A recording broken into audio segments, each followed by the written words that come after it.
Vous aurez pas pleuré. Après tout ça, tu viens en Coupe du Monde avec ton équipe et tu l'as fait gagner. Les Bafana Bafana.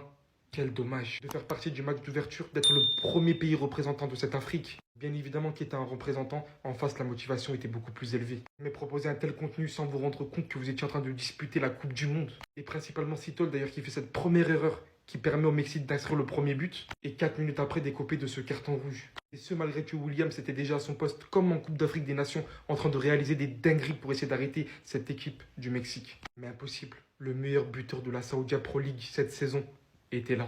Quignoles aujourd'hui, quand il voyait le ballon, il savait que shooter. Premier but. Quelques minutes après, il a failli lui-même faire le break en venant taper sur le poteau. Au final, ça sera Raúl Jiménez qui vient faire le break. Après avoir quoi? Frôlé la mort.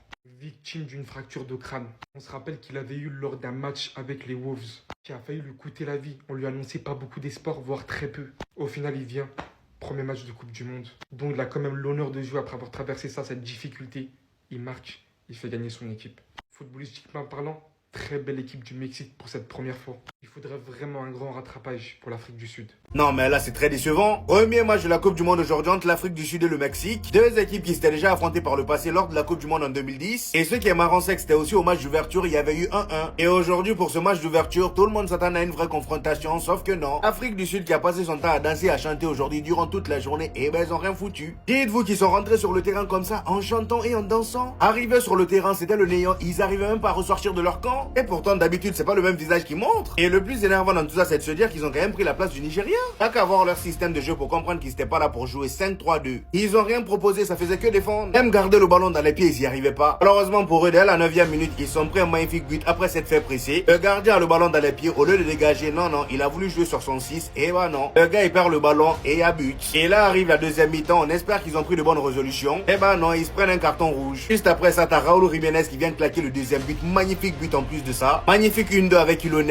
le gars lui fait un magnifique centre, il met la tête, but. À partir de là, on savait déjà que c'était déjà mort pour l'Afrique du Sud, sauf que c'était pas fini. Il y avait un autre carton rouge qui les attendait. 2 cartons rouges en match d'ouverture. 9 contre 11, comment c'est possible? Non. This time for Africa, wamina mina, waka waka, samina mina zangare, I'm for Africa. Les gars, en fait, je suis obligé de commencer le débrief comme ça, parce que je commence à me demander si le son Waka Waka est pas plus connu que l'Afrique du Sud. Et peut-être même que Waka Waka joue mieux que l'Afrique du Sud. Ce qu'ils ont proposé contre une équipe du Mexique qui n'était même pas fort. Parce que en fait, le Mexique, tu sentais qu'ils avaient la pression de l'enjeu eux aussi. Et qu'il fallait juste un peu bien les presser. Montrer que tu n'as pas peur balle au pied. Et ils allaient se démonter. Mais non, c'était trop demandé à l'Afrique du Sud. J'espère quand même que l'Afrique du Sud va se reprendre. Hein? Parce que moi, de base, j'étais en mode, vas-y, l'Afrique du Sud, ils ont montré des belles choses pendant la CAN. Peut-être qu'ils vont choquer le monde entier. Mais en fait, non. C'était ridicule. C'était ridicule ce qu'on a vu. Ils font becter des humains qui sont partis en Arabie Saoudite pour se la raquer. Voilà, ils mettent les premiers buts de la Coupe du Monde. C'était Jorginho do Brasil. Et dites-moi pour vous, c'était qui le pire joueur de l'Afrique du Sud, les gars? Ce que le numéro 20 il m'a proposé. Peut-être que Michael Kyle aurait mieux joué en fait. Bref, on s'attrape. Pau.